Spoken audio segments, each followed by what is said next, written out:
Hey everyone, welcome back to the channel. If you've ever wondered how to plan your investments or just wanted to understand how your money grows over time, today's video is for you. I'll walk you through using the PV and FV formulas right in Google Sheets, so by the end you'll be able to calculate exactly how much your money could grow or how much you need to set aside to reach your financial goals. So let's dive right in.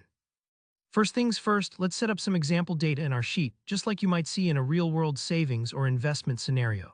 In our table, we've got labels for things like interest rate annual, number of periods, which is usually years, payment per period, present value, and future value. For today, let's suppose we have an annual interest rate of 6%. We're looking at 5 years, and you're not planning to make any extra payments each period, just one lump sum investment at the beginning, so our payment per period is 0. Now let's say you want to know what your 10,000 investment will be worth after 5 years at this rate. That's where the FV or future value formula comes in.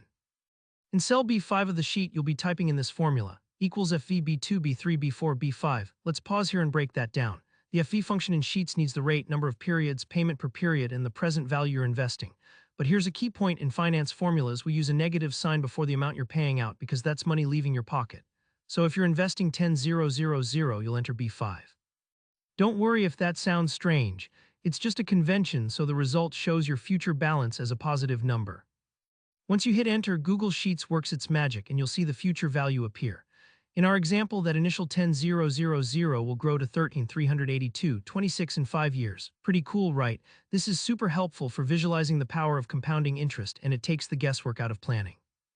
Now let's flip the question. What if you have a savings goal in mind? Maybe you're aiming to save up 20,000 in 5 years at that same 6% rate.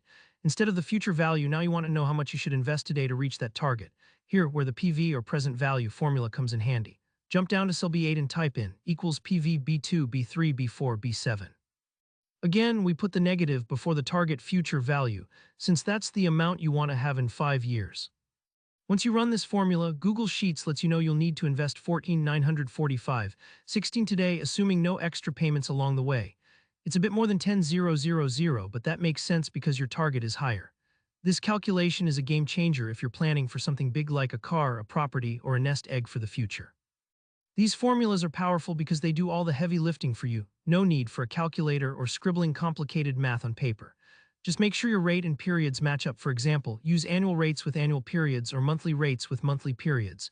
If you need to change up the scenario, just tweak those values and Sheets recalculates everything automatically. That's all for this tutorial. I hope this makes using PV and FV formulas in Google Sheets much less intimidating and a lot more useful for your financial planning. If you found this helpful, please hit that like button, share any questions or tips in the comments, and don't forget to subscribe for more easy-to-follow tutorials just like this. Thanks for watching and see you in the next video.